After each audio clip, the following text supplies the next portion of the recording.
Tes tes. 1, 2, 3. Dengar suara saya? Terdengar, Pak. Baik, kita mulai saja ya. Assalamualaikum warahmatullahi wabarakatuh. Selamat pagi semuanya. Waalaikumsalam warahmatullahi wabarakatuh. Selamat pagi, Pak. Pagi, Pak. Baik, kita akan sharingnya sudah muncul belum ya? Udah, Pak.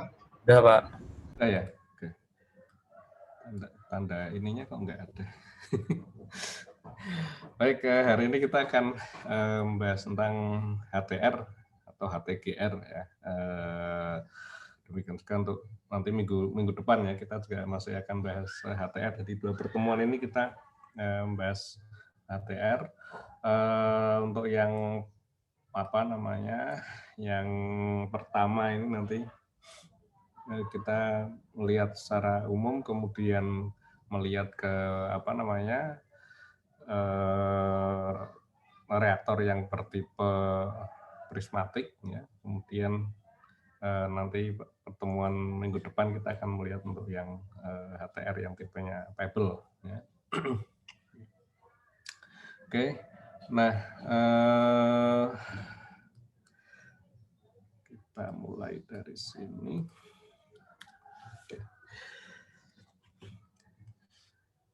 Oke, apa itu HTR atau HTGR ya? Seringkali orang menulisnya HTR, kadang menulisnya HTGR gitu ya. Yang jelas kita berhadapan dengan suatu reaktor yang akan menghasilkan suatu keluaran fluidanya itu pada suhu yang tinggi ya, makanya disebut sebagai high temperature ya. Nah, nanti ininya tentunya untuk mencapai high temperature tersebut fluidanya tidak menggunakan fluida air ringan atau heavy water ya, karena nanti akan dibatasi oleh tekanan kritis ya, sehingga yang digunakan sebagai pendingin itu adalah gas ya. Makanya seringkali dituliskan HTGR ya. Kemudian di sini seberapa besar sih tingginya ya. Kalau lead water reactor ini kan ordernya kan sekitar 300-an ya, 300-an derajat Celcius ya. Nah, ya itu sudah tinggi gitu. Tapi kalau untuk keperluan proses yang memerlukan suhu tinggi ya, nilai suhu tersebut belum tinggi ya. Nah, pada HTR ini suhunya bisa mencapai lebih dari 850 derajat Celcius ya, makanya ini kita sebut sebagai suhu yang tinggi. Nah, pada terasnya ini biasanya digunakan bahan bakar keramik ya, pendinginnya itu inert ya, dalam hal ini gas yang tidak bereaksi dengan material lain di dalam teras ya. Tidak bereaksinya itu nanti bisa bisa dari sisi neutronik maupun bisa dari sisi aspek fisika kimianya ya. Nah, karena ini tadi saya sudah menyinggung ini ya, menyinggung tadi tentang gasnya, kemudian ada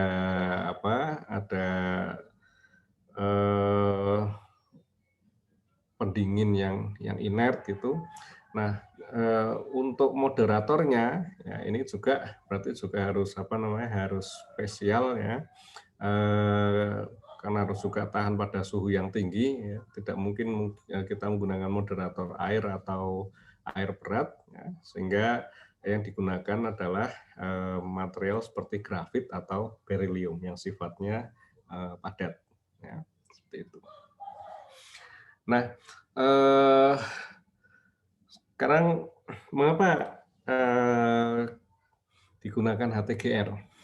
Ya, karena tadi yang jelas yang pertama karena mampu untuk menghasilkan suhu yang tinggi itu, ya 700 derajat Celcius sampai 950 derajat Celcius ya. Nah, tentunya dengan pendingin yang mampu menghasilkan suhu yang tinggi tersebut, maka efisiensi termal dari reaktor itu juga akan meningkat. Ya, nilainya akan lebih tinggi dibandingkan dengan kalau kita menggunakan light water reactor sebagai pendinginnya. Ya. Nah, di sini nanti kita akan melihat ada dua skema yang bisa diterapkan ketika kita menggunakan HTGR, yaitu kita bisa menggunakan siklus Rankine, ya mirip seperti light water reactor, ya. Atau kita bisa menggunakan direct Brayton cycle atau siklus Brayton. Ya. Nah, kita bisa melihat di situ kalau kita menggunakan siklus Rankine, efisiensinya ini bisa mencapai sekitar 40%. Ya, bandingkan dengan PLTN dengan light water reactor, pendinginnya light water reactor ini efisiensinya kan sekitar 30-33% ya, kira-kira seperti itu. Jadi ini ada peningkatan berapa persen ya. Tapi ini merupakan kelihatannya tidak besar ya, 10 atau 7 sampai 10% ini kelihatannya tidak besar. Tapi ini kalau dari sisi sisi operasional ya, ini peningkatan 1% ini cukup menguntungkan ya, atau mungkin sangat ya sebenarnya sangat menguntungkan kalau kita lihat dari ininya pendapatan yang diperoleh oleh operator reaktornya itu, ya, yang menjalankan reaktornya. Jadi peningkatan efisiensi sedikit saja itu sudah memberikan keuntungan bagi mereka. Ya. Nah, apalagi kalau digunakan siklus Brayton, ya ini kan menggunakan siklus gas ya. Digunakan siklus Brayton tertutup, ini efisiensinya sekitar 47%. Ini cukup tinggi itu ya. Nah, kemudian karena kita masih menjumpai adanya 100 minus itu ya 40 atau 47% itu yang berarti kan 60 antara berapa itu 53 sampai 60% itu akan dibuang ke lingkungan ya kalau kita tidak memanfaatkan memanfaatkan energinya. Tentunya itu suatu hal yang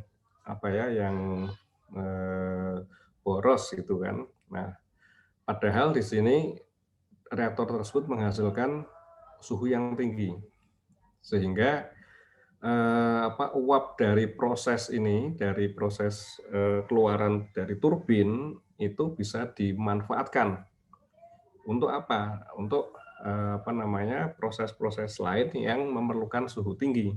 Nah, ini yang kemudian menjadi dasar pemikiran untuk siklus kogenerasi. Ya, jadi kogenerasi di sini berarti itu kan bersama ya, generasi membangkitkan secara bersamaan apa yang dibangkitkan listrik dan uap proses ya, atau kalor proses. Ya, jadi ada dua yang dimanfaatkan di sini.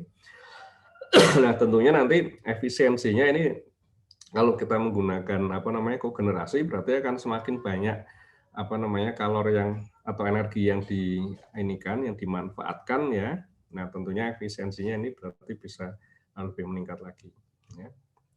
Kemudian yang kedua, mengapa digunakan HTR? Ini adalah ada sifat yang bersifat sifat proliferation resistant, artinya tahan terhadap proliferation.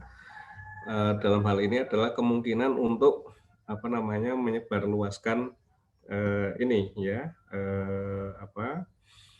menyebarluaskan material nuklir ya untuk keperluan non damai ya, yang tidak damai misalnya untuk senjata. Ya. Siklus bahan bakarnya ini punya burn up yang tinggi ya, sampai dengan 80 di atas 80 sampai 2000 gigawatt per ton ya, ini tinggi dibandingkan dengan light water reactor. Ya. Batasannya kalau LWR kan maksimal untuk teknologi sekarang kan sekitar 50 gigawatt per ton. Ya. Tapi untuk HTR ini bisa sampai 200 gigawatt per ton. Jadi artinya apa di sini? Artinya bahan bakar yang digunakan ini menjadi lebih optimum, lebih efisien dimanfaatkan ya. U235 yang di konversi katakanlah atau mengalami reaksi fisi itu menjadi lebih banyak ya, lebih banyak energi yang kemudian dihasilkan dari reaksi fisi. Itu. Kemudian yang ketiga ini ada kebutuhan pasar ya, untuk reaktor yang kecil ya. Jadi tren yang sekarang ini juga mengarah ke ke SMR ya, small modular reaktor, di mana dayanya di bawah 300 megawatt elektrik ya. Jadi ukurannya kecil-kecil tapi berupa modul ya. Jadi satu modul mungkin dayanya katakanlah misal 100 itu ya, 100 megawatt elektrik. Ukurannya lebih kecil tentunya dibandingkan dengan reaktor yang punya daya 1000 megawatt elektrik. Itu kan dayanya 1/10-nya. Ya, ukuran reaktornya lebih kecil, kemudian untuk membangunnya ini juga akan lebih mudah dan lebih cepat untuk diselesaikan ya dibandingkan dengan reaktor yang berukuran besar. Nah, dengan ukuran reaktor yang kecil ini, lokasi ini bisa lebih dekat dengan pengguna. Karena apa? Karena nanti kalau kita bicara tentang aspek keselamatan, kita akan melihat adanya zona-zona ya, zona populasi penduduknya itu rendah, gitu kan, zona yang non population zone ya, tidak ada penduduknya. Nah, ukuran dari radius berapa zona-zona tersebut itu ditentukan antara lain dari daya reaktornya. Ya, ini semakin besar daya reaktor itu mempunyai potensi yang lebih besar untuk melakukan kalau terjadi kecelakaan ini mempunyai kemungkinan yang lebih besar untuk mengemisikan lepasan radioaktif ke lingkungan dengan jumlah yang besar, sehingga itu kan harus diperhitungkan zona-zona eksklusifnya. Ya.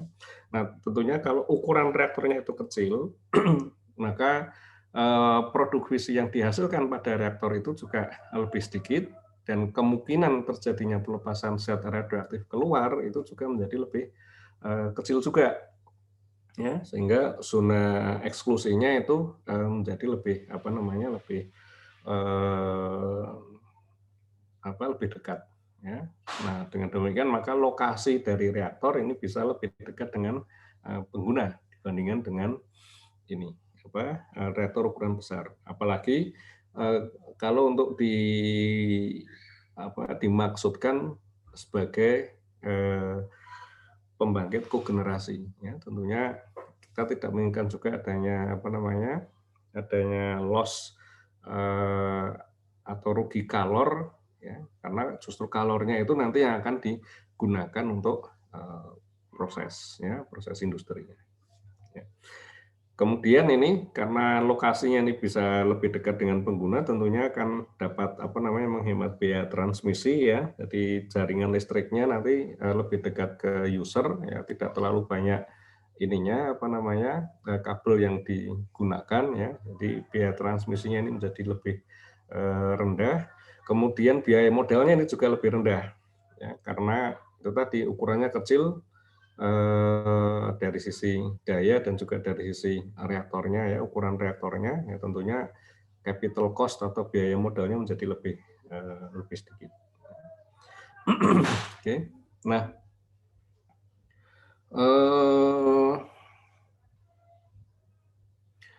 oke, ini kita lihat untuk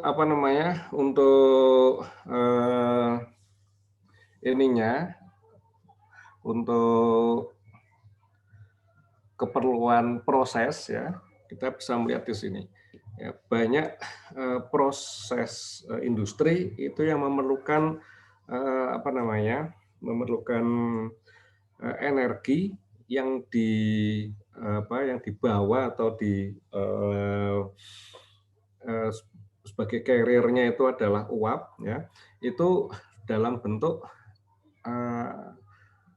ini dalam suhu yang tinggi, ya. Kita bisa melihat di sini, misalnya untuk refining minyak ini ya, suhunya antara 250 sampai 550 derajat Celcius, ya. Kemudian untuk pengolahan ini oil shale and oil sand ini antara 300 sampai 600 derajat Celcius dan seterusnya. Bahkan nanti ini ke depannya ya, kalau kita ingin mengarah ke pembentukan atau produksi hidrogen, ya, ini diperlukan proses pada suhu 800 sampai 1000 derajat Celcius. Ya. Nah, tentunya untuk proses-proses yang memerlukan suhu tinggi ini itu tidak mungkin dicapai kalau reaktor yang akan digunakan untuk kogenerasi itu dihasilkan dari LWR, light water reactor. Ya, karena ini kan suhunya di sekitar sampai dengan 300-an, kan maksimal seperti itu. LWR ini bisa digunakan sebagai kogenerasi kalau misalkan untuk pemanasan ruang gitu ya. Kalau di Eropa itu kan ada district heating, ya. Jadi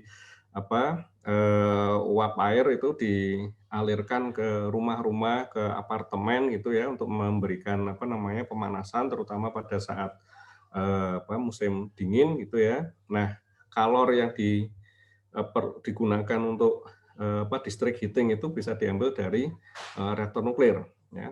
Dan karena kebutuhan dari air panasnya itu kan tidak sampai mendidih, tidak sampai orde ratusan derajat Celcius, ya itu bisa menggunakan light water reactor. Ya. Tapi kalau untuk proses-proses industri seperti ini, nah ini tidak tidak mungkin digunakan light water reactor. Nah, HTR dalam hal ini menjadi potensial untuk memenuhi kebutuhan untuk kogenerasi untuk proses yang memerlukan suhu tinggi. Ya. Oke. Nah, kemudian dari sisi fitur keselamatannya, ya, HTR ini mempunyai karakteristik keselamatan yang meningkat, ya, yang kalau dibandingkan dengan light water reactor ya, karena di sini tidak ada kerusakan atau pelelehan teras. Nanti kita akan melihat desainnya seperti apa, ya, mengapa itu tidak tidak terjadi pelelehan teras gitu kan. Kemudian mampu untuk bertahan dalam kondisi full load rejection atau station blackout. Load rejection itu berarti koneksi antara pembangkit dengan jaringan listrik itu terputus. Ya, ini kondisi full load rejection berarti memang tidak ada tidak ada koneksi sama sekali. Ya, reaktor ini masih bisa beroperasi ya. Nah, karena nanti kan harus di shutdown ini kalau ada load rejection ya seperti ini. Nah, ini harus di shutdown terus dia akan tetap bisa beroperasi dengan selamat ya. Atau pada kondisi station blackout. Station blackout itu ya berarti tidak ada pasokan listrik ya yang ke pembangkitnya itu. Jadi kalau katakanlah misalnya itu reaktor berada dalam kondisi scram, ya, dimatikan, ya, terus ini masih ada, tentunya masih diperlukan listrik gitu kan, untuk mengoperasikan banyak hal ya, baik itu untuk keperluan untuk keperluan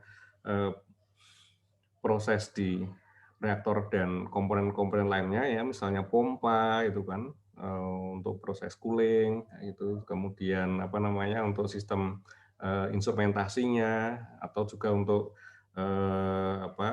menjalankan komputer ya untuk kontrolnya, kemudian untuk sistem HVAC ya, heating, ventilation, air conditioning itu kan masih memerlukan energi listrik juga ya. Nah, kalau reaktornya itu sudah di shutdown kan berarti kita memerlukan pasokan listrik dari luar. Ya. Nah, ini kalau kondisinya station blackout itu tidak ada ininya, tidak ada pasokan listrik dari luar, ya seperti itu. Jadi ini reaktornya padam, tapi ininya juga nggak ada energi yang masuk, yang ada pasokan listrik yang masuk. Nah, ini HTR bisa mengatasi hal tersebut, ya. Artinya kalau misalkan katakanlah pompanya itu tidak beroperasi karena listriknya padam, ya. Nah, HTR masih bisa menangani kondisi seperti itu. Kemudian tidak memerlukan beberapa lapis sistem pendinginan, ya. Ini cukup cukup simpel, ya. Meskipun nanti yang di tes reaktor mungkin agak sedikit ada yang sedikit kompleks itu, ya. Tapi itu untuk yang tes reaktornya. Kemudian untuk desain sistem keselamatannya ini lebih sederhana, ya. Nah, mengapa karakteristik keselamatannya ini meningkat? Karena kita bisa menjumpai fitur keselamatan pasif, yang mana ini bisa dicapai melalui densitas daya yang rendah, ya.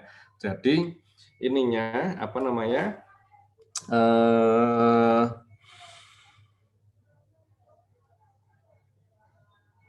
karena densitas dayanya itu rendah dibandingkan dengan light water reactor, ini kan saya tuliskan di situ kan sekitar 30 kali, ya, lebih rendah. Artinya apa? Artinya pada volume yang sama kita mempunyai energi yang lebih kecil. Nah, ini efeknya apa? Efeknya kalau terjadi kondisi kecelakaan, ya, ini akan lebih mudah untuk dilakukan proses cooling down, pendinginan, ya, dibandingkan dengan light water reactor.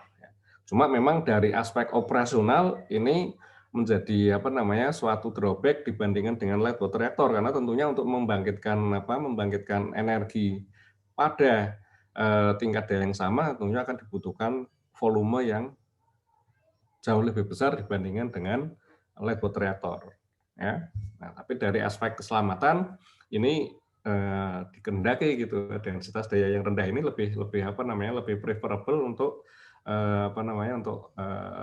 proses pendinginan ketika terjadi kondisi kecelakaan, ya. Kemudian ini koefisien suhu negatifnya ini koefisien suhunya memiliki nilai negatif yang besar, ya, mestinya seperti ini, ya, saya tulisnya. Koefisien suhunya bernilai negatif dan besar, ya, sehingga reaktor ini dapat dimatikan tanpa interaksi oleh operator. Nah, ini suatu hal yang yang menarik di sini, ya, dan ini juga sudah dibuktikan, ya, bahwa ketika reaktor itu di shutdown, kemudian pendingin itu tidak dioperasikan, ya, ini tentunya kan suhu itu akan meningkat, gitu kan, suhu akan naik. Tapi karena ada koefisien suhu yang negatif dan nilainya terbesar, maka akan ada umpan balik atau feedback dari suhu ke netroniknya, ya, sehingga menyebabkan nanti daya yang dihasilkan itu juga akan berkurang, ya. Nanti naik dulu gitu, baru kemudian nanti akan turun lagi, ya. Nah, jadi itu operatornya santai aja gitu kan untuk ketika mematikan itu, ya. Kemudian transiennya ini berjalan lambat, ya, karena sebagian besar itu isinya adalah grafit, ya, dan grafit itu mempunyai nilai CP atau kapasitas kalor yang besar, jadi sifatnya seperti kapasitor tapi ukurannya besar, ya. Jadi cukup lembam untuk untuk menerima kalor, ya, sehingga kenaikan suhu itu juga bersifat pelan, ya. Jadi tidak ada kenaikan suhu atau transien suhu yang berjalan dengan cepat, ya. Di sini ordernya ini order jam atau hari, ya. Ini pada kondisi katakanlah yang parah, ya, yang kita sebut sebagai kondisi D-LOC, ya. D-nya ini depressurized, ya. Saya tambahkan aja di sini, ya. Atau ketik aja, hanya lebih rapi diketik, ya. Ini depressurized loss of flow, ya, condition. istilahnya sebenarnya dilopsi. Ya. Jadi ininya aliran pendinginnya itu hilang atau berkurang, anggap itu katakanlah sama sekali tidak ada. Kemudian ditambah lagi dengan kondisi yang depressurized. Jadi tadinya yang beroperasi pada tekanan tinggi, sekarang turun ininya tekanannya. Ya. Nah itu akan menyebabkan parameter-parameter perpindahan panasnya ini akan mengarah ke kondisi yang menuju ke kondisi yang lebih parah gitu ya, kalau kondisi depressurized. Nah, pada kondisi ini ternyata suhu bahan bakar maksimum ya, ini tercapai setelah 24 sampai 36 jam. Ya. Jadi ini mempunyai istilahnya itu grace period ya, waktu di mana ini transien itu terjadi sampai kondisi maksimum yang diperkirakan ya, ini waktunya cukup lama. Oke. Nah, dengan grace period yang panjang itu ini memberikan kesempatan kepada operator untuk melakukan tindakan-tindakan yang diperlukan. Artinya ini kan sudah 24 jam ini kan sehari semalam itu kan, ini oke ya, apalagi yang perlu dilakukan yang untuk mengatasi problemnya, kemudian untuk mengembalikan kondisi reaktor ke dalam kondisi normalnya. Nah, ini kan masih punya cukup waktu ini untuk 24 jam. Tapi bandingkan kalau misalnya grace period-nya itu pendek misalnya. Ordernya dalam waktu misalnya 1 jam. Wah, ini harus mikir nih 1 jam itu harus ngapain aja gitu kan, untuk menyelesaikan problem yang muncul di reaktornya. Nah, ya seperti itu ya. Oke, kemudian ini pendinginnya terdekouple dari netronika ya, karena di sini yang bersifat digunakan sebagai pendingin itu adalah gas helium, dan helium itu tampang lintang reaksinya itu rendah. Tampang lintang reaksi dengan neutron itu nilainya rendah. Artinya helium itu nyaris tidak berinteraksi atau bisa kita katakan transparan gitu ya terhadap neutron ya. Jadi transien yang terjadi di pendingin itu nyaris tidak berpengaruh terhadap aspek neutronika pada teras reaktor. Nah, yang di ini kan nanti adalah yang di moderatornya. Oke, seperti itu. Nah, ini sekedar sejarah saja ya, pengembangan dari HTR. Ya. Ini sebenarnya sudah sejak sebelum ini sebenarnya sudah ada lagi ya, nanti saya tampilkan juga. Tapi ini yang yang sudah sampai dibangun ya. Ada sebenarnya kira-kira ada dua jalur itu ya. Yang pertama itu adalah jalur yang bahan bakarnya bertipe bola atau pebble ya. Ini yang jalur dari Jerman ini ya. Kemudian yang kedua itu adalah jalur yang menggunakan blok segi 6 yang disebut sebagai tipe prismatik. Itu jalur yang ini ya, dari Amerika. Ini Dragon nanti bentuknya kayak gitu. Nah, jadi kalau untuk yang tipe pebble, yang tipe bola ini kan dikembangkan di Jerman ya, dari ini AVR ya, kalau orang Jerman bilangnya AVR ya, AVR. Kemudian ada THTR, kemudian HTR 500, ada HTR modul.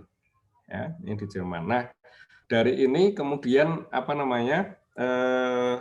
dikembangkan lebih lanjut oleh beberapa negara. Ya, ini di Korea Selatan ini, Afrika Selatan ya, ini dulu mengembangkan PBMR ya, tapi kemudian tidak dilanjutkan. Ya. Kemudian Cina, ini Cina yang masih konsisten ya. Ini karena profesor yang mengembangkan ini di Cina itu adalah muridnya profesor yang mengembangkan di Jerman ini. Ya. kemudian teknologinya itu dibawa ke Cina ya, jadi beli license untuk teknologi reaktornya, kemudian dibangun di di Cina sebagai HTR-10 ya. Nah, dari HTR-10 ini kemudian di di upscale ya, dayanya ditingkatkan ya, dan dimaksudkan nanti untuk pembangkitan secara komersial terhubung ke grid ya. Kalau ini kan masih eksperimental gitu, berupa tipe reaktor HTRPM ya. Ini yang jalur Pebble. Nah, Indonesia juga rencananya sebenarnya ingin mengikuti cara Cina ya. Sempat kita merencanakan RDE 10 MW yang akan dibangun di Serpong ya. Kemudian dari sini rencananya juga akan di upscale ya. Jadi jalurnya ini mirip seperti Cina ya. Berangkat dari 10 MW kemudian di upscale itu yang nanti disebut sebagai reaktor peluit gitu ya. Pembangkit listrik dan uap, jadi kogenerasi sebenarnya ya. Ini yang jalur Pebble.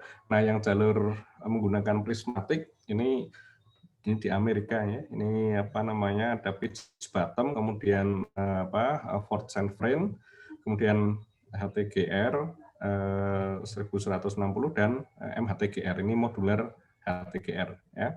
Nah, beberapa desain ini kemudian diadopsi gitu ya oleh Korea ya, ini HTGR dan GTMHR 600 ya, ini kemudian diadopsi oleh Korea.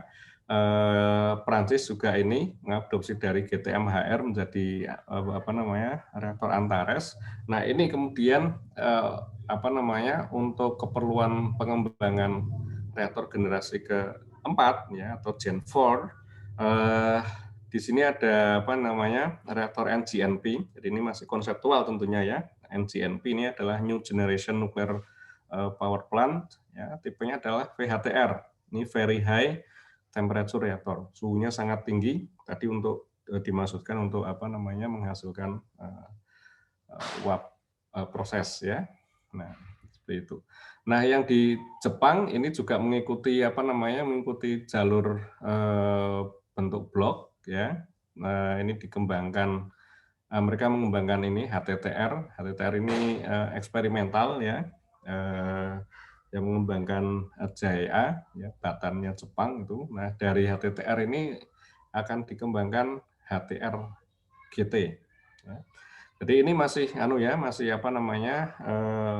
reaktor-reaktor yang ini belum dioperasikan, dalam arti ini masih dalam fase konseptual ya. Nah, yang merah-merah ini yang yang sudah beroperasi ya. Ada yang sudah di shutdown ya, tidak dioperasikan lagi gitu. Tapi pernah dibangun ya. Oke. Nah, ini kita lihat reaktor di masa awal pengembangan ya, bisa dikatakan yang generasi satunya itu ya, itu kan di awal-awal pengembangannya tahun 50-an gitu. Ini di Amerika ini mengembangkan Oak Ridge Graphite Reactor ya. Ini tahun operasinya tahun 43 sampai 63.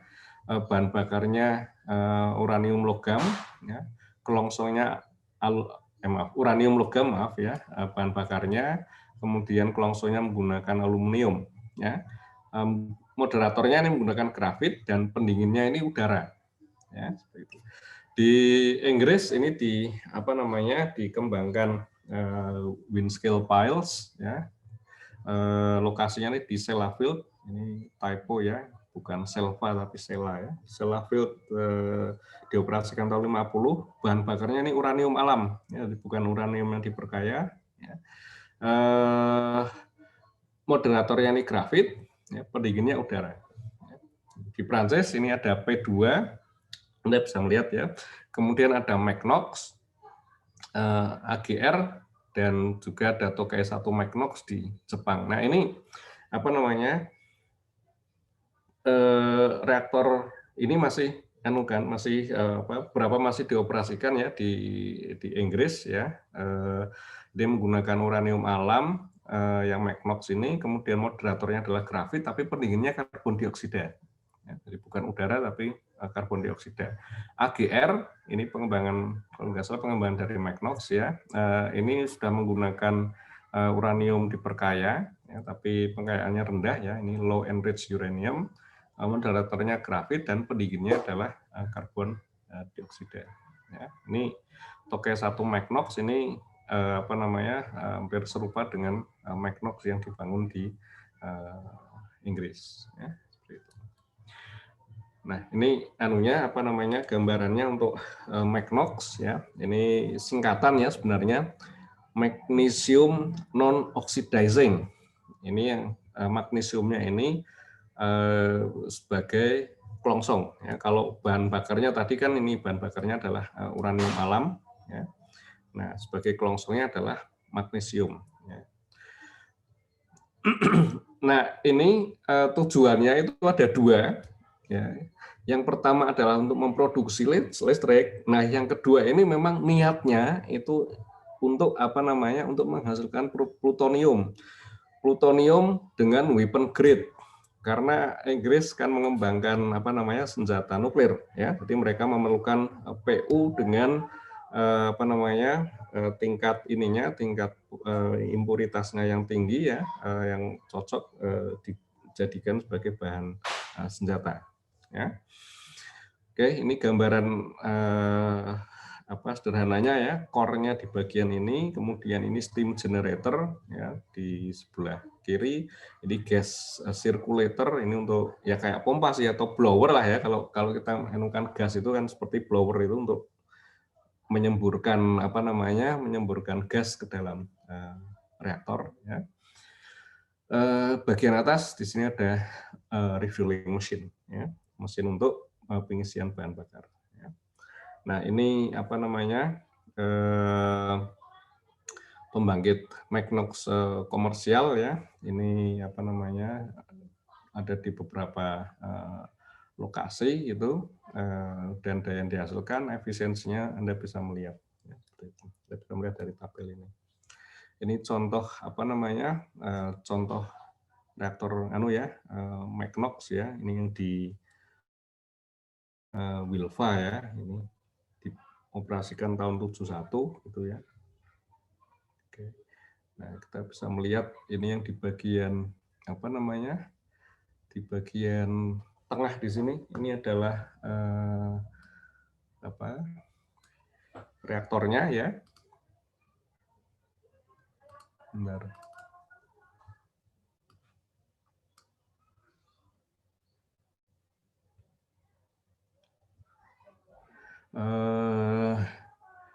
Kemudian ini apa namanya? Banyak grafit ya yang yang dipasang ke teras reaktor itu sebagai moderator. Kemudian kita bisa lihat juga ini yang nomor berapa ya? Nomor sebentar.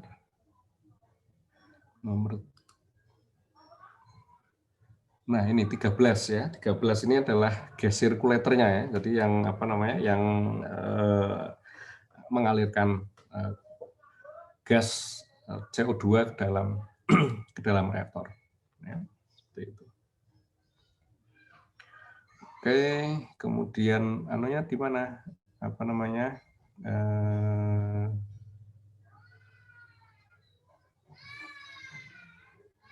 Pembangkitan uapnya di mana? Di sini. Ya, ini nomor 10 ini. Ya, jadi apa namanya? Di sekeliling dari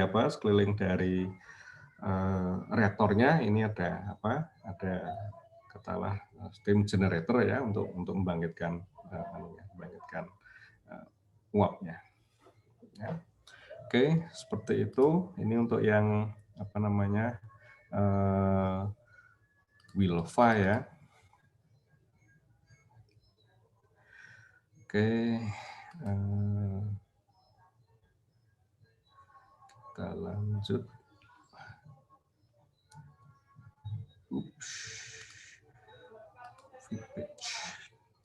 Nah, oke. Ini reaktor awal yang kedua. Ini adalah AGR, ya, Advanced Gas Cooled Reactor. Ya. Waktu itu sudah disebut advance. Advance dari mana? Advance dari Magnox. Ya, suka-suka yang ngasih, yang ngasih apa? Yang ngasih nama itu. Anda katalah mendesain reaktor sekarang disebut advance juga boleh gitu ya. Meskipun nanti berapa puluh tahun ke depan sudah nggak advance lagi, nanti ada yang lebih advance ya, more advance ya, gitu. Oke, ini secara tata letaknya ini diinspirasi oleh oleh Magnox gitu ya. Jadi ada ada reaktor di sini di bagian tengah ya, kemudian ada aliran gas masuk ke dalam teras reaktor ya. Ini ya gas sirkulatornya yang di sini kan tadi mirip Magnox ya posisinya, kemudian yang di bagian bagian tepi atau bagian tepi dari reaktornya ini ada ada boilernya. Jadi ini yang akan menghasilkan uap. Ya. Bahan bakarnya ini adalah uranium dioksida dengan pengayaan 2,5 sampai 3%. Pelongsongnya adalah stainless steel. Ya. Kemudian densitas dayanya 4 kali lebih besar daripada Magnox. Volume penukar kalornya ini lebih kecil. Ya. Dan di sini pendingin ini keluar dari teras ini pada suhu 650 derajat Celcius dengan efisiensi termal sebesar 42%. Ya. Jadi ini suatu improvement ya kalau kita bandingkan dengan lab water reaktor ya, seperti itu. Berikutnya kita lihat pembangkit AGR ini contohnya ini ya. Ini di Dansnes B, ada Hinkley B dan seterusnya ya. Dayanya ini 2 kali 600 megawatt elektrik, efisiensinya ini kan 41% ya. Nah, ini tipe tipe vesselnya, tipe bejananya, kemudian tekanan operasinya. Nah, kita bisa melihat nilai-nilainya di situ. Kemudian berikutnya adalah ini contoh yang di mana Hesham ya, Hesham 2 ya, unit 2 ya. Ini hurufnya kecil-kecil ya, coba kita zoom ya. Nah, ini layout reaktornya ya. Ini berarti di sini ada teras reaktor ya. Bagian atas ini adalah bagian kendalinya ya. Ini 34 ini tentunya adalah circulator ya, gas circulator. Kemudian yang 52 ini adalah bisa dikatakan steam generatornya ya. Kalau di sini nyebutnya heat exchanger gitu ya. Nah, gitu. Ya. Oke. Ya. Kalau yang lain-lainnya apa yang di sini? Nah, di sini ada ini kolam penyimpanan bahan bakar ya. Bahan bakar bekas. Oke. Kemudian kita bisa melihat lagi, yang nggak muncul di sini ya. Ini ada ruang ada ruang ruang kendali di sini nomor 65 ya. Kemudian turbin generatornya ini ya, nomor 8 ini ya. Nomor 8 ini adalah turbin generatornya. Ya, seperti itu. Ini letaknya juga terpisah ya, di luar dari gedung reaktor. Oke. Nah, kita kembali lagi. Ya. Oke, nah sekarang itu tadi adalah apa namanya reaktor yang awal ya, Magnox AGR. Nah kemudian kita melihat yang desain yang lebih apa namanya lebih baru gitu ya. Desainnya itu seperti apa? Ya. Nah di sini ada apa namanya ada sebenarnya dua jalur ya tadi yang saya katakan. Yang pertama itu adalah menggunakan bola, yang satu itu jalurnya adalah menggunakan blok prismatik. Ya. Nah, akan tetapi meskipun apa namanya, meskipun ada perbedaan itu, ada hal yang sama yaitu apa? Digunakan partikel bersalut, ya atau coated partikel. Jadi ini yang apa namanya, yang warna merah-merah ini adalah coated particle. Jadi partikel yang ukurannya kecil, ya, itu kemudian di dalamnya itu ada bahan bakarnya, kemudian di apa namanya ditaruh atau diletakkan di dalam ini struktur atau matriks grafit, ya, yang mana itu akan membentuk apa namanya fuel elemen atau elemen bahan bakar berupa bola, ya. Nah, ini yang apa namanya yang di jalurnya ini diikuti oleh oleh Jerman, Cina, dan Afrika Selatan. Ya. Nah, yang jalur menggunakan blok itu adalah jalur yang dikembangkan di Jepang, Amerika, Rusia, Prancis. Ya. Perbedaannya apa? Di sini perbedaannya ini masih kesamaannya dulu ya, kesamaannya tetap masih menggunakan coated particle. Hanya saja sekarang coated partikelnya itu tidak ditaruh di dalam apa namanya pebble atau bentuk bola, tapi dia akan masuk seperti pellet, ya, seperti fuel pellet untuk apa namanya UO2 di LWR. Ya, jadi bentuknya apa namanya silinder itu, coated partikelnya itu berada di dalam matriks grafit, ya, tapi dia akan apa namanya bentuk seperti pellet seperti ini. Ya, dengan diameter ini 12 mm ya. Ini kalau yang pebble ini kan diameternya apa namanya 6 cm ya. Kalau yang ada bahan bakarnya ini diameternya 5 cm. Oke. Nah, kemudian ini pellet-pellet ini kemudian masuk ke dalam blok berbentuk heksagonal. Ya, ini yang kita sebut sebagai fuel element. Ya. Nah, makanya tipe reaktornya ini disebut sebagai tipe prismatik karena ini kan kita mempunyai bentuk prisma. Ya. Nah, yang Jepang ini sebenarnya mirip ya seperti yang dikembangkan di Amerika gitu. Cuma saja bentuk ininya, bentuk apa namanya bahan bakarnya ini sedikit berbeda. Ya. Di sini digunakan apa ya bahan bakar yang ada rongganya, ya. Jadi bentuknya adalah anular, di bagian tengahnya ini kosong, ya. Ini apa namanya? Kemudian yang bagian padatannya itu yang kemudian berisi coated particle di dalam matriks grafit. Ya. Nah, ini yang kita sebut sebagai fuel compact. Ya. Nah, kemudian apa namanya fuel compact ini kemudian dimasukkan ke ini, ke apa namanya ke kelongsong. Ya. Kelongsongnya itu berupa grafit. Ya. Nah, ini yang kemudian kita sebut sebagai apa namanya fuel pan. Ya, jadi ini mirip seperti apa namanya light water reactor itu kan ada fuel pellet kemudian masuk ke apa namanya fuel pan.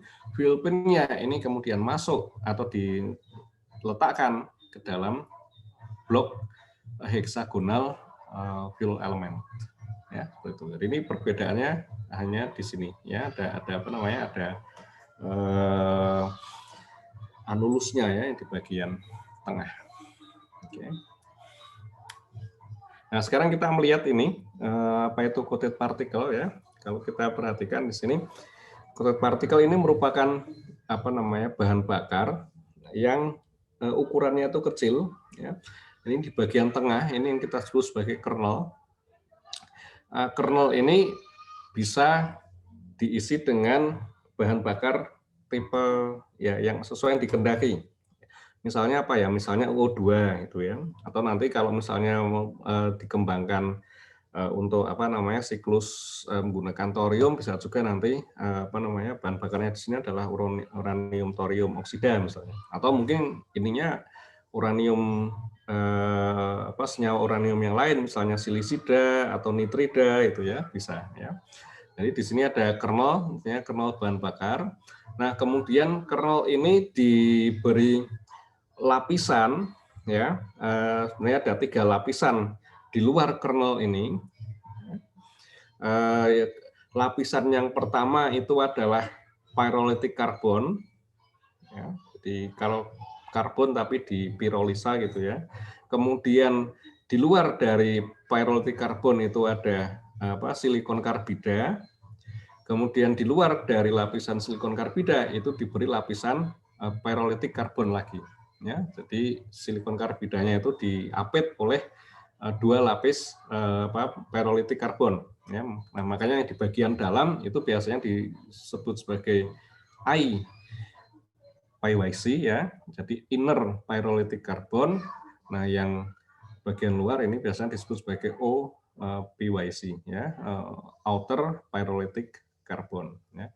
Nah, karena di sini ada 3 lapisan ya, maka apa namanya bentuk coated particle ini yang kita sebut sebagai triso ya. Jadi ini sebenarnya adalah apa namanya tristructural apa namanya, saya jadi lupa. Ya, tri-nya ini adalah tri 3 ya. Kalau 2 itu kan bi ya, bi itu ya.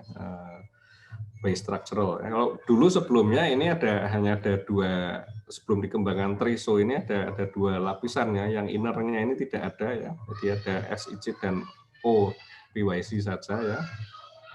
SiC dan PYC saja yang tanpa O ya, karena hanya ada 1 lapis ya. Tapi ini kemudian ditambah lagi dengan yang bagian inner, sehingga ada 3 lapis. Nah, kemudian di antara kernel dengan apa namanya pyrolytic carbon ini diberi buffer, ini penyangga ya. Penyangga ini adalah material grafit tapi yang densitasnya itu rendah, artinya ini banyak rongganya. Ya, ini fungsinya apa? Ini nanti fungsinya ya, kan namanya buffer itu kan penyangga, itu berarti dia nanti akan menyangga kalau misalkan kernelnya itu mengalami swelling ya, setelah ukurannya membesar ya, membengkak gitu, dia masih bisa menahan ininya apa namanya perubahan ukuran dari bahan bakar tersebut ya. Dan dia juga apa namanya, karena ada banyak rongganya, dia juga bisa dimaksudkan untuk menyerap produk besi yang berupa gas ya. Oke. Nah, ini apa namanya fungsi-fungsi ya dari masing-masing bagian pada coated particle ya. Ini fuel kernel ini kan, bisa katakan tadi ini bisa menggunakan uranium dioksida, uranium UCO ya, kemudian UC2 ya, karbida, atau PuOX ya, plutonium oksida, atau thorium uranium karbida, atau yang lain ya. Nitrida juga bisa ya. Intinya ini bahan bakarnya. Kemudian oh ya, saya lupa. Ini anunya apa namanya? Ukurannya kecil ya, tadi saya belum menyebutkan ya. Ini kan sekitar 1 mm ya dari permukaannya ini ya. Ini ukurannya di sini 1 mm. Nah, ukuran ini biasanya ini beda-beda ya, ukuran kernelnya ini kadang ada yang besar, kadang ada yang kecil ya, tergantung dari desain dari dari reaktornya menginginkan seperti apa. Ya. Oke.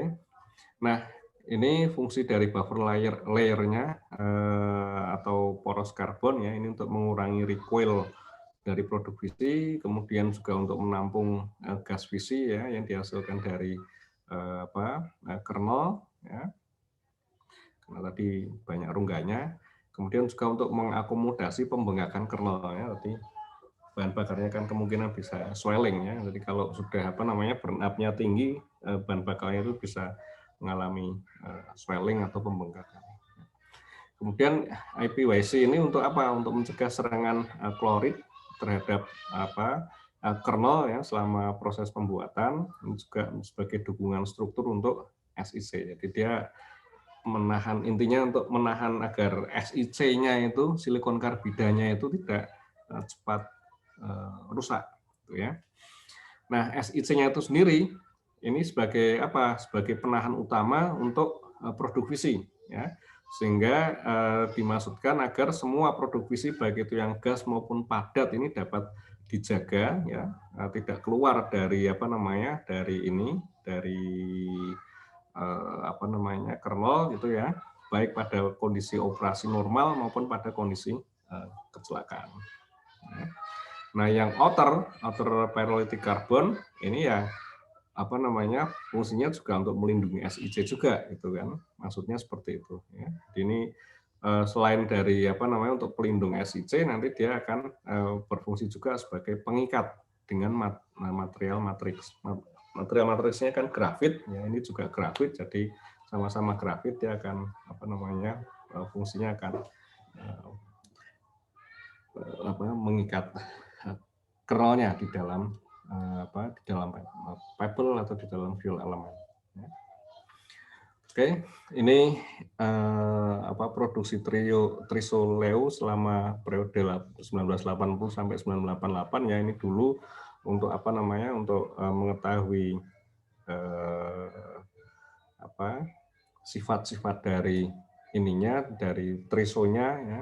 Kemudian dites apakah ada kerusakan atau tidak, ya. Ini kita bisa melihat datanya seperti itu. Nah, sekarang HTGR yang pernah dibangun dan dioperasikan, ya, ini yang tadi kita lihat blok warna merah itu, ya. Sini ada Dragon, ya. Dragon ini di Inggris, ya, dioperasikan tahun 64 sampai 75. Fuel elemennya itu silinder, coatingnya bahan bakarnya menggunakan triso, kernelnya ini menggunakan karbida, ya, jadi bukan bukan oksida tapi karbida, ya. Ini pengkayaan awalnya ini cukup tinggi, ya, 90%. Wah, ini dimarahi IAEA itu kalau sekarang kita buat seperti ini, gitu ya. Oke, kemudian pitch bottom ini yang di Amerika, ya. Ini juga menggunakan fuel elemennya itu silinder, coatingnya ini menggunakan biso, ya, bukan triso tapi biso, jadi hanya ada 2 lapis saja, ya, SiC dan pyrolytic carbon. Bahan bakarnya ini sama juga karbida, ya, ini pengkayaannya lebih tinggi lagi, ya, sampai dengan 93%, ya. Kemudian FSV, ya, atau Fort St. Vrain, ini di Amerika, ya, dioperasikan tahun 76 sampai 89. Bentuknya ini adalah silinder di dalam blok heksagonal, ya. Coatingnya ini adalah triso, artinya ada 3 lapis, bahan bakarnya karbida, ya. Nah, ini yang dikembangkan di Jerman, ya, ini tipenya adalah pebble, ya, jadi fuel elemennya itu berupa bola, ya. Ini ada AVR beroperasi tahun 67 sampai 88, dan THTR ini beroperasi tahun 85 sampai 91. Coatingnya di sini adalah biso, ya. Kernelnya ini oksida, ya, jadi uranium dioksida UO2. Oke. Ini HTTR. HTTR ini kan tadi mengikuti jalurnya yang yang blok, ya. Jadi ini sama atau mirip seperti halnya Fort St. Vrain, ya. Kemudian yang HTR10 ini kan mengikuti jalurnya pengembangan yang bola, ya. Nah, kita juga bisa melihat di sini suhu inlet dan suhu outlet dari reaktornya, ya. Suhu outletnya ini 750, 775, 950, ya. Jadi ini memang reaktor tersebut memang beroperasi pada suhu yang tinggi. Ya, inletnya aja sudah 300-an, 270 gitu ya. Jadi inletnya sudah tinggi, outletnya juga lebih tinggi lagi.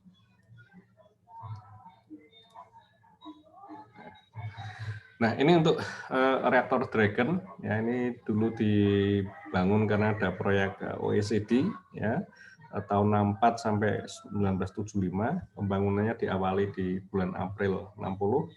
Ini reaktornya hanya membangkitkan listrik sebesar 20 megawatt thermal, ya karena ini masih eksperimental. Ya.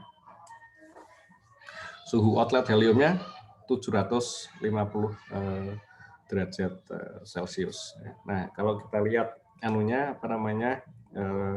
jenis bahan bakarnya ini bentuknya seperti ini ya. Ada ada kayak pin gitu ya.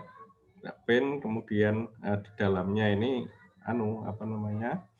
di dalamnya ini adalah bahan bakarnya ya. Ini yang A, ini ya. A itu adalah outer fuel rods yang bagian bahan bakar yang di bagian tepi luar ya. Yang ini maksudnya. Kemudian F-nya ini hollow cylinder complex ya, jadi ya kayak kelongsongnya gitu. Kemudian B yang ini ya, ini merupakan grafit blocks ya. Tadi kan silindernya kan dimasukkan ke dalam blok grafit. Kemudian C ini adalah lifting head ya, ini untuk untuk ngangkut saja. D ini central conical hole ya, ada lubang bagian tengah ya. Kemudian E ini adalah thermocouple terminals ya. Jadi terminal untuk thermocouple untuk mengukur suhu ya. Nah, layoutnya seperti ini. Ya, karena dragon jadi gambarnya naga ini. Ya. Oke, kita bisa melihat reaktornya di bagian tengah ini. Ya, nomor 27 itu ya. Kemudian di bagian atas itu ada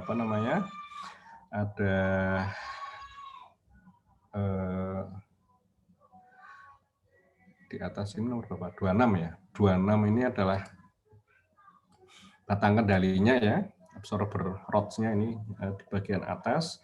Kemudian 28 ini adalah reflektor ya. Jadi di sini ada reflektor yang terletak di bagian luar dari reaktornya ya.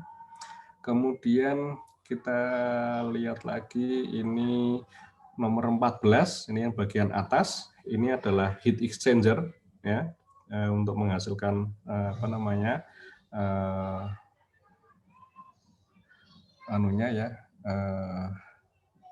menghasilkan uapnya ya. Kemudian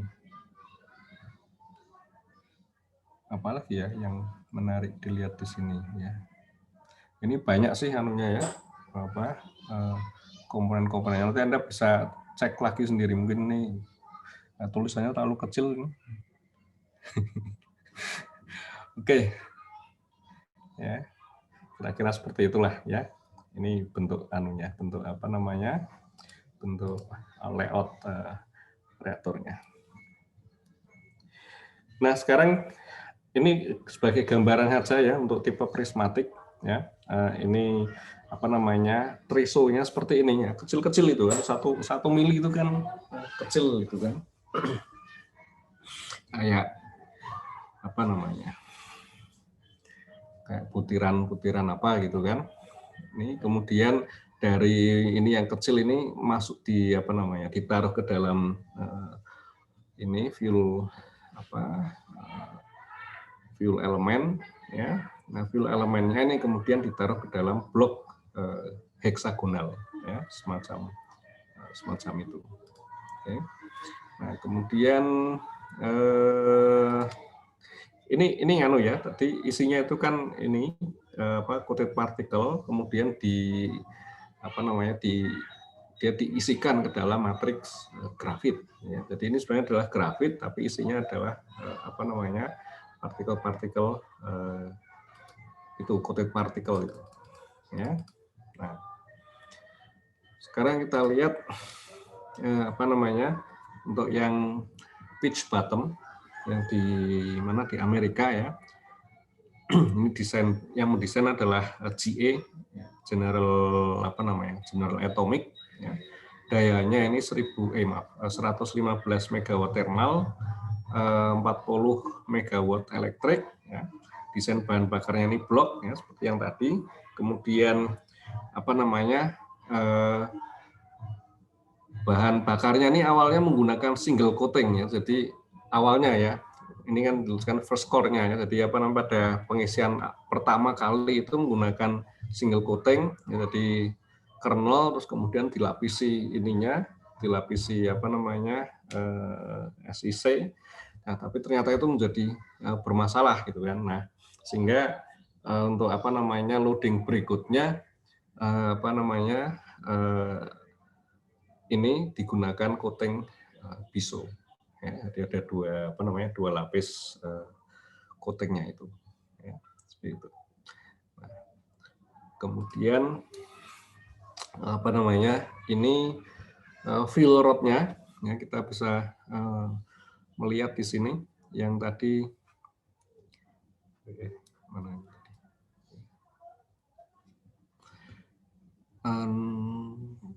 yang ini ya, ini fuel compact-nya atau fuel assembly-nya itu ini berada di sini ya, yang yang ini tadi yang kayak gini ya, itu ditaruh di bagian ini ya, di tengah ini nomor 4 ini. Kemudian bagian atas ini ada reflektor ya, ini upper reflector assembly. Kemudian yang bawah ini juga ada reflektornya.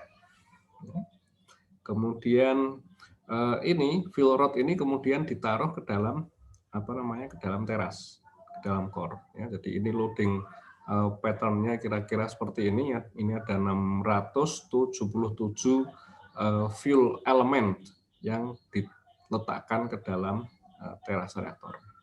Ya, dia ada 677 seperti ini. Nah, pitch bottom ini cukup sukses ya, sangat ya. Ini menunjukkan jumlah catatan kinerja industri nuklir ya, karena ini bisa dioperasikan dengan baik ya. Efisiensi rata-ratanya ini 37,2%. Ya. Availability-nya ini 85%. Ya. Kemudian ini tidak dijumpai adanya kegagalan pipa pada steam generator. Samping itu juga dosis radiasi ke operatornya itu rendah, ya, di bawah 10 milisievert per tahun, dan reaktor tersebut mampu untuk mendemonstrasikan kemampuan load following. Ya, Anda tahu ini kan terkait dengan kebutuhan dari listrik. Ya. Jadi reaktornya ini mengikuti perubahan daya dari user gitu ya. Nah, kemudian fuel element ini ada fuel element retak ini dijumpai di teras pertama, kemudian itu tadi kan hanya menggunakan satu lapis saja. Kemudian untuk pada teras yang kedua ini tidak dijumpai lagi permasalahan karena sudah digunakan biso. Nah, kemampuan dari coated particle keramik ini ternyata melebihi ekspektasi ya, karena tahan terhadap suhu tinggi, kemudian tidak banyak lepasan radioaktif kayak gitu ya. Jadi mereka sebenarnya sudah melakukan perhitungan-perhitungan, tapi ternyata dalam kondisi operasinya ini lebih hasilnya lebih bagus dibandingkan dengan perhitungan-perhitungan awal. Oke, nah berikutnya ini adalah FSV ya, Fort St. Vrain ya, ini mengikuti desain bloknya pitch bottom ya. Dayanya ini adalah 842 megawatt thermal atau 330 megawatt elektrik ya. Nah, bahan bakarnya ini campuran ya, campuran antara apa? Campuran antara uranium dengan thorium yang microsphere tadi ya, yang apa namanya coated partikelnya ya. Jadi ini pakai UTH, kemudian didispersi di dalam matriks grafit. Ya. Efisiensinya ini sampai 40% dan discharge burn up-nya ini sampai dengan 90 gigawatt per ton. Ya, itu. Ya. Nah, hanya saja ini Ford Saint-Vrain ini ada problem ya di bagian helium sirkulatornya ya, blowernya itu ya, karena di situ ada infiltrasi air. Ya. Dan ini infiltrasi ini terlalu banyak sehingga ini menyebabkan apa namanya korosi. Ya. Nah, apalagi kalau ini apa, maaf, kalau materialnya di sini banyak, banyak grafitnya, ya, maka adanya air di situ, apalagi nanti pada suhu tinggi ini cukup mengkhawatirkan, ya, karena nanti akan terjadi reaksi oksidasi pada grafit, ya, yang bisa menyebabkan reaksi yang bersifat eksotermis, ya. Nah, itu sebenarnya tidak dikehendaki, makanya di sini ada masalah gitu ya di helium sirkulatornya itu karena bocor gitu ya, ada yang tidak tidak rapat ininya ya, silnya itu. Oke. Nah, ini layoutnya dari Ford Saint-Vrain ya. Jadi kita bisa melihat di sini, bisa lagi ya.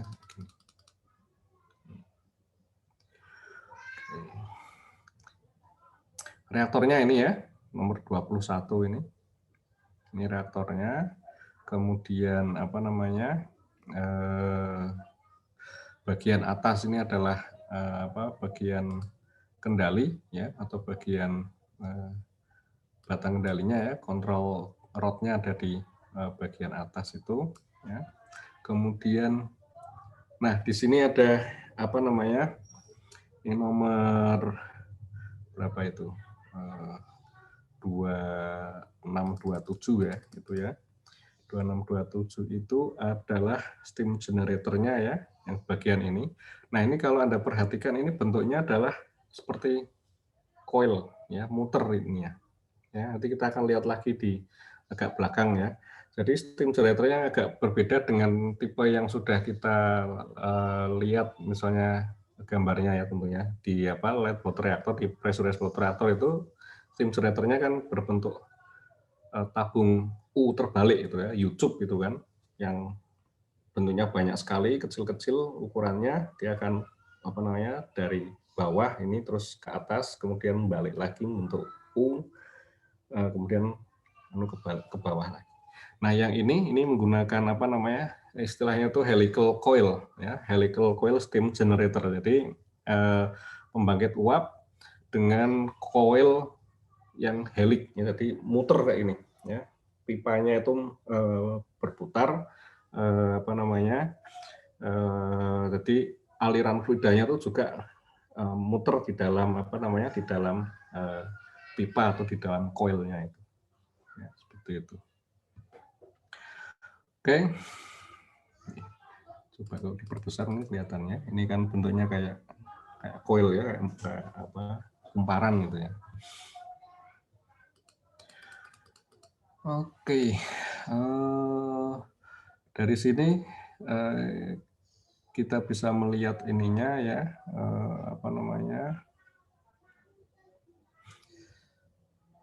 turbinnya ya, turbin generatornya ini yang warna pink di sini, gitu ya. Kemudian ya ini bagian-bagian pendukung dari reaktornya ya. Oke. Saya akan nanti Anda bisa lihat ininya ya, lihat keterangannya di sini.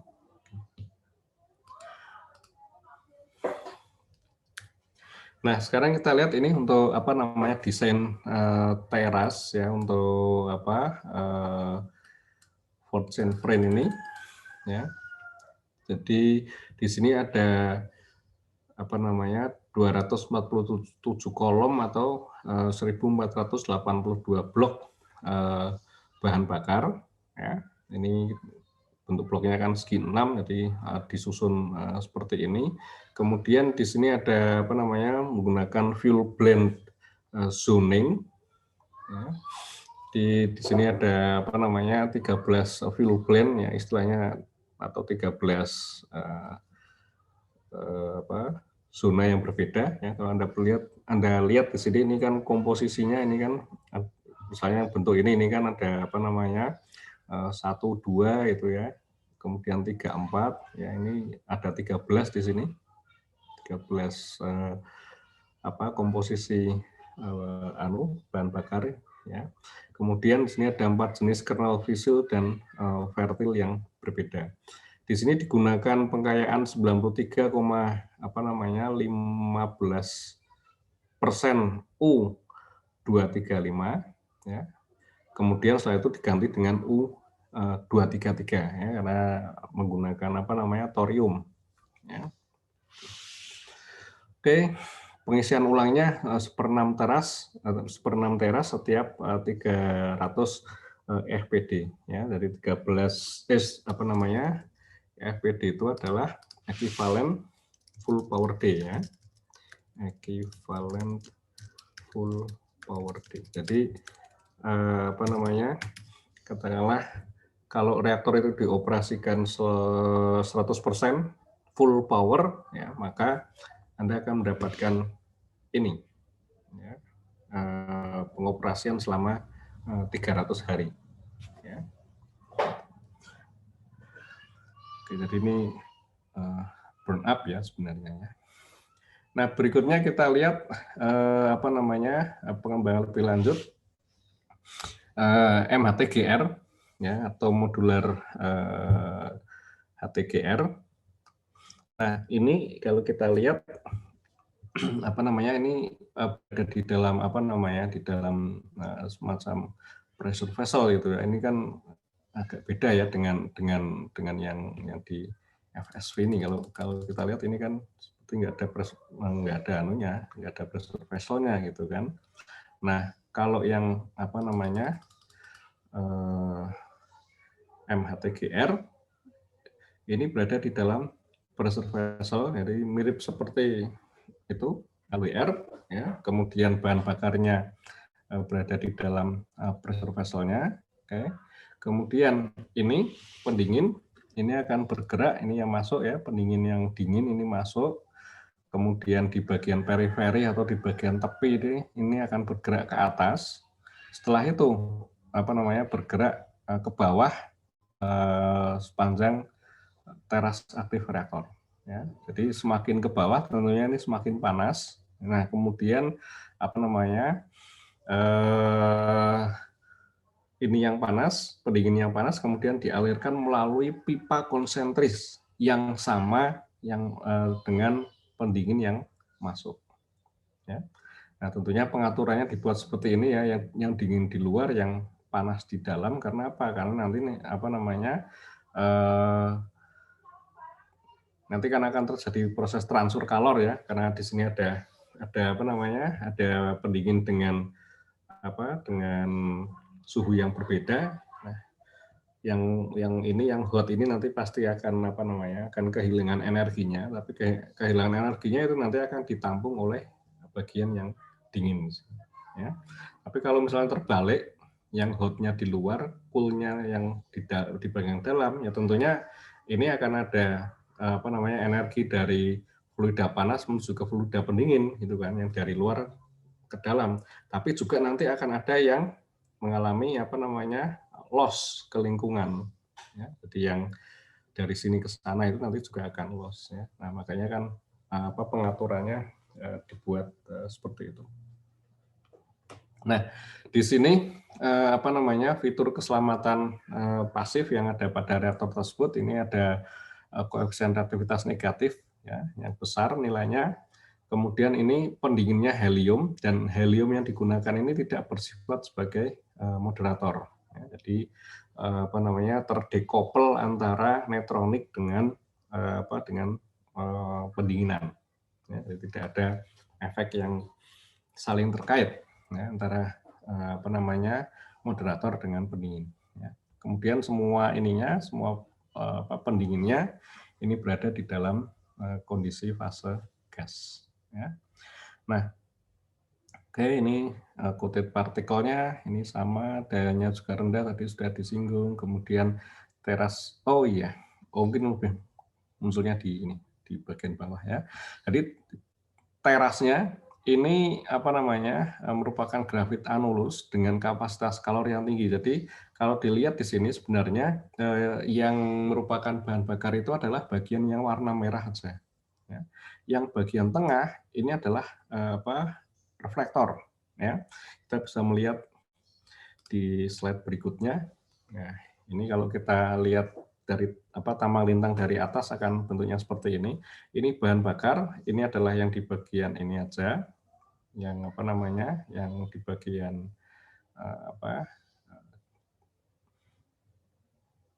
tengah ya, bukan tengah. Ini yang tengah yang ini itu ya, yang ini di antara reflektor gitu ya. Jadi ada reflektor yang di bagian luar dan ada reflektor yang di bagian dalam ya. Ini nyebutnya adalah central reflector yang bagian dalam ini.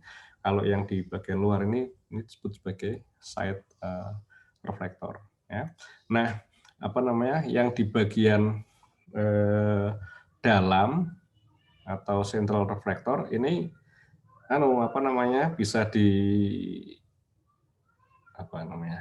bisa diganti ya. Jadi bisa diambil kemudian dimasukkan lagi reflektor yang baru ya, karena tentunya grafit itu akan semakin lama itu nanti akan semakin berkurang kemampuannya ya. Dari sisi material nanti dia juga akan berkurang kekuatannya, nilai ininya juga ya, konduktivitas termalnya itu juga nanti akan mengalami perubahan ya kalau dia dikenai oleh fluensi neutron yang tinggi ya, terutama neutron pada energi cepat, sehingga itu perlu diganti ya. Yang di bagian luar atau side reflektor ya, ini ada bagian yang bisa diganti, ada yang sifatnya permanen ya. Ini ada permanen side reflektor ya, seperti itu. Oke.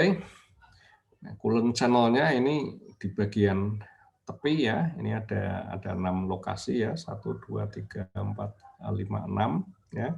Kemudian core aktifnya ini ada 102 kolom, tingginya 10 blok ya, jadi disusun ke atas ini kan satu blok, kemudian disusun ke atasnya ini jumlah 10 blok. Di sini juga ada batang kendali ya, yang disisipkan di posisi dari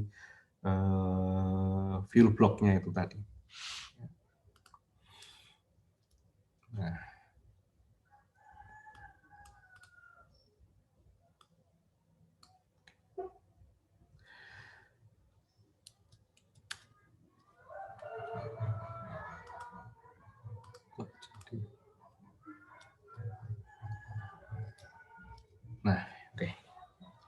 Nah, ini elemen bahan bakar dan reflektornya. Yang ini reflektor ya, jadi hanya grafit semua di sini. Ini tidak ada bahan bakarnya tentu saja.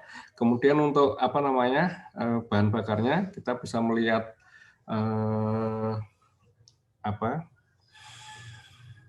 susunannya ya. Nah, seperti ini ya, kalau lebih didetailkan lagi ini potongan yang bagian ini, bagian C ini detailnya adalah seperti ini. Jadi di sini ada lubang yang nanti diisi oleh bahan bakar ya. Kemudian ada lubang yang nanti akan dilewati oleh pendingin. Ya. Seperti itu. Ya. Jadi bukan ini kan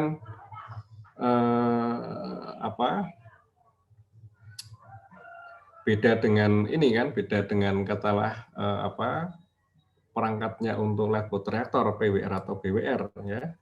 Kalau itu kan view pin ada jaraknya ya, kemudian di antaranya ini kan nanti akan dilalui oleh air gitu kan. Nah, airnya itu kan bersifat sebagai pendingin sekaligus juga bersifat sebagai moderator ya. Nah, kalau di sini ini kan dipisahkan ini fungsinya. Moderatornya itu adalah grafit ya.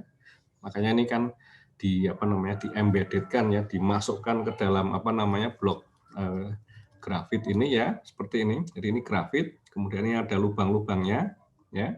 Nah, bahan bakarnya ini yang kemudian ditaruh di dalam lubang-lubang khusus yang untuk untuk bahan bakar. Nah, yang pendinginnya ini kan tetap juga harus dialirkan ya untuk mengambil kalor yang dibangkitkan pada bahan bakar. Nah, makanya di sini di sekitar bahan bakar ini juga ada lubang-lubang yang khusus digunakan untuk mengalirkan pendingin ya. Seperti itu. Oke. Nah, kemudian juga ada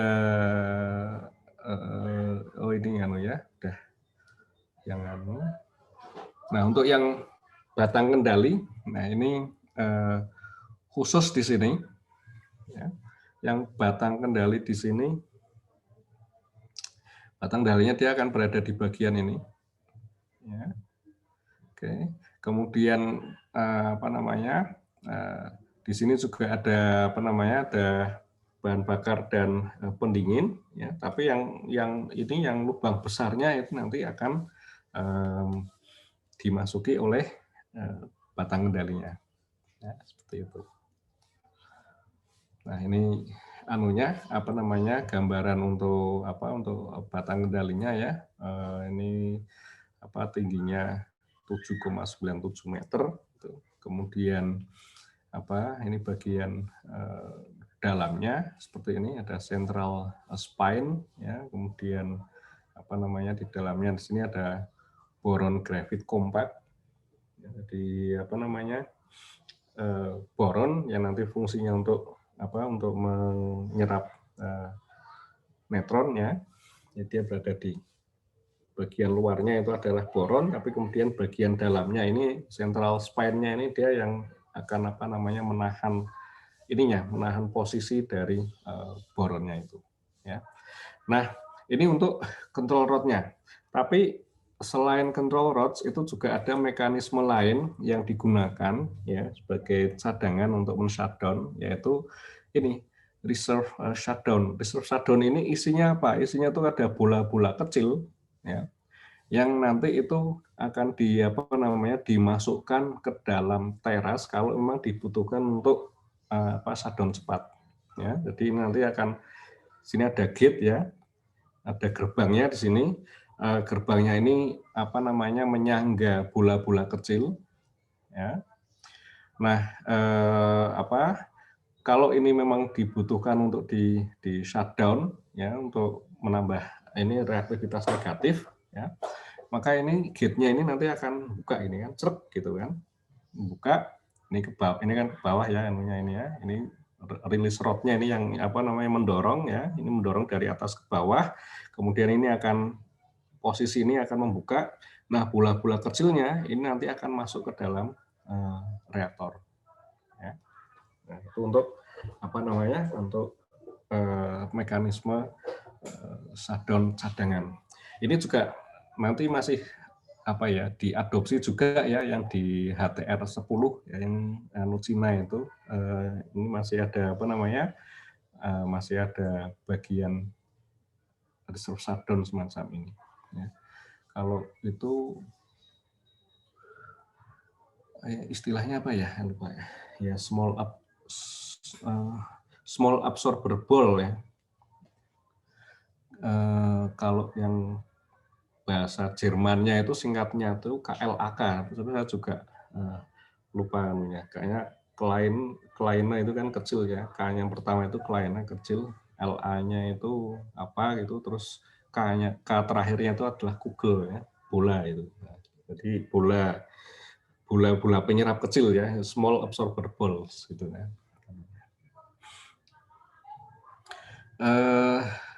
Ini struktur internalnya ya. Ya, kita lihat menjadi seperti ini ya. Tadi sudah sudah lihat ya,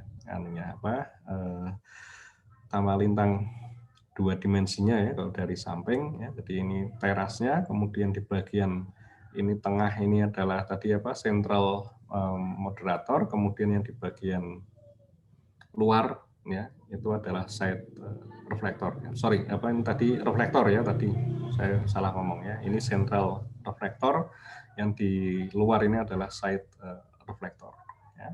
Ini aliran anunya ya. Oke.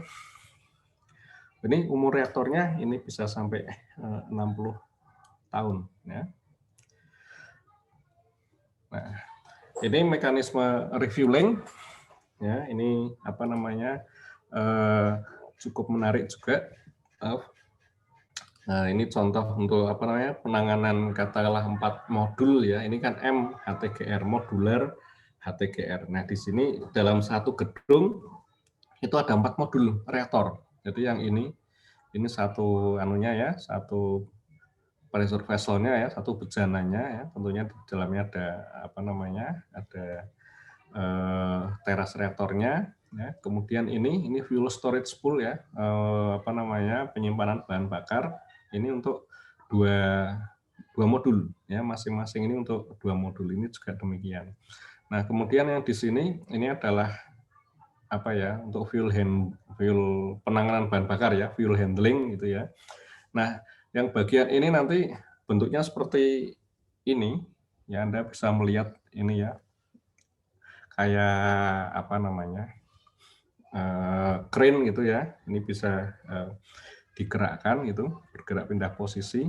Nah, kemudian kalau ini yang menariknya itu adalah ini berbeda dengan dengan light water reactor ya. Kalau light water reactor itu kan kalau mau mau di refueling kan harus dimatikan, kemudian tutupnya itu kan dibuka, gitu kan, kemudian bahan bakarnya dipindah-pindahkan, gitu kan. Nah, di sini prosesnya oh saya nggak anukan di sini ya, nggak nanti deh bisa saya tambahkan ya. Jadi prosesnya di sini adalah ini pengambilan pengambilan bahan bakarnya ini dalam kondisi ininya tertutup. Jadi ujung atasnya itu ya, tutup bagian atasnya itu tidak diangkat ya, tapi mesinnya ini nanti yang kemudian ini buka bagian ini ya, kira-kira yang inilah ya, yang lingkaran besar itu ya. Kemudian dia akan mengambil bahan bakar yang lama itu, melewati ini yang fuel transfer cask ya, yang yang putih besar ini ya, diambil ke situ, kemudian nanti akan dipindahkan menuju ke ya nanti disimpan sih ya, masih disimpan di sininya, kemudian nanti akan dipindahkan menuju ke spent fuel storage-nya. Nah, kemudian yang bahan bakar yang baru itu juga akan dialihkan menggunakan ini juga fuel transfer cask, kemudian nanti dimasukkan ke dalam ke dalam ininya, ke dalam reaktornya. Ya, jadi prosesnya ini adalah dengan ini yang tertutup. Ya. Seperti itu. Oke, ini berikutnya ini adalah steam turbine. Ya. Ini saya katakan tadi ada 2 kemungkinan yang bisa dilakukan. Ya. Jadi yang pertama adalah tetap digunakan siklus siklus Rankine ya.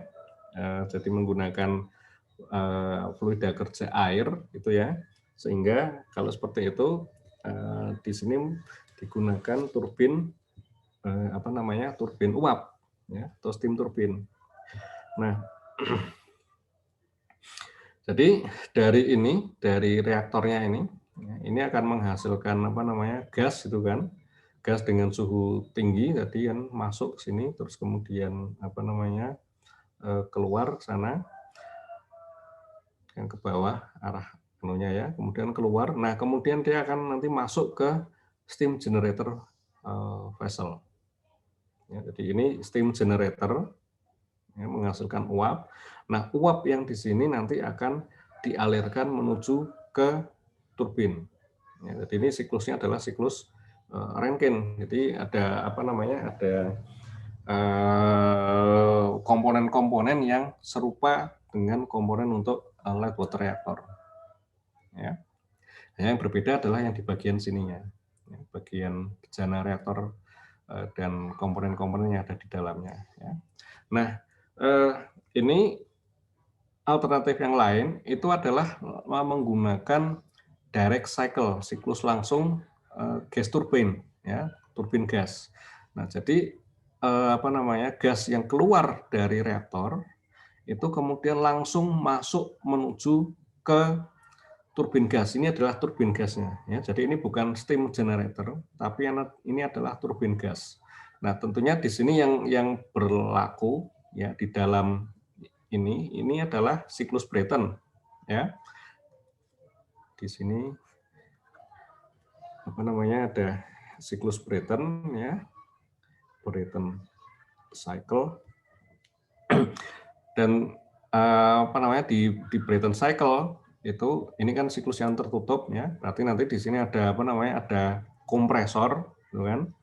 Kompresor, kemudian nanti ada apa, ada turbinnya, kemudian ada apa, mungkin ada intercooler, ya, ada recuperator, ya, mungkin seperti itu, ya. Anda bisa cek lagi ya dulu di kuliah apa namanya, kuliah termodinamika itu, ya.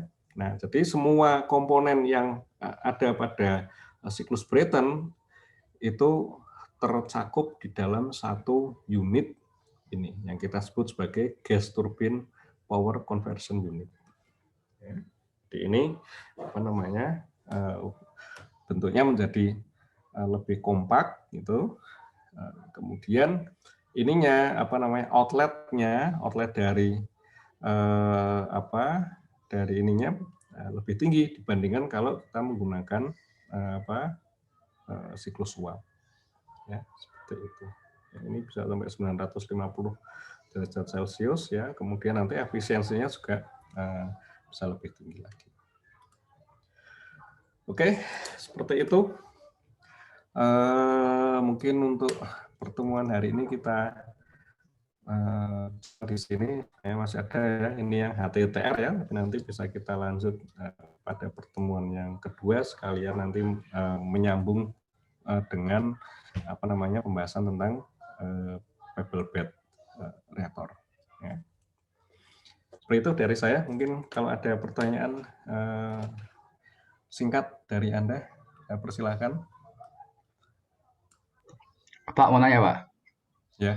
Kelanjutannya yang reaktor RDI Indonesia gimana, Pak? Ya, saya nggak tahu persis ya. Itu mungkin apa yang bisa menjawab itu orang-orang Batan, ya. Tapi apa namanya, dulu kan sempat ada kendala kan dengan apa, dengan pendanaan, ya, yang dari Bappenas itu. Cuma kelanjutannya seperti apa saya tidak tahu secara pasti, tapi sepertinya apa namanya, kalau risetnya sih masih masih jalan, ya. Nah, tapi apakah kemudian lanjut untuk ke apa, ke pembangunannya atau tidak, mungkin saya tidak bisa menjawab secara pasti kalau yang itu. Itu ya, Nick. Oh, oke, siap, Pak. Ya. Oke, ada lagi yang lain? Baik, kalau tidak ada bisa kita akhiri, ya, sampai di sini. Kita jumpa lagi hari Rabu depan pada waktu yang sama, ya. Selamat pagi semuanya. Wassalamualaikum warahmatullahi wabarakatuh. Waalaikumsalam. Waalaikumsalam warahmatullahi Terima wabarakatuh. kasih, Pak Alex. Ya, Terima kasih, sama-sama. Pak. Terima kasih banyak, Pak.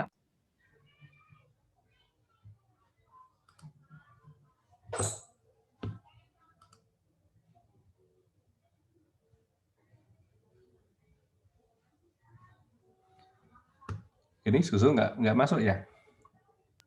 Enggak, Pak. Enggak tahu kemana dia, Pak. Oh. Tumben. Ini kemarin pagi masih ngeran, jadi enggak tahu deh. Oke. Atau mungkin kita aja, Nick, apa, Kita janjian aja nanti biar bareng sama Susu. Ya boleh sih Pak. Baru ya. Oke. Kapan gitu ya nanti waktunya biar bisa bareng. Gimana nanti janjian atau apa?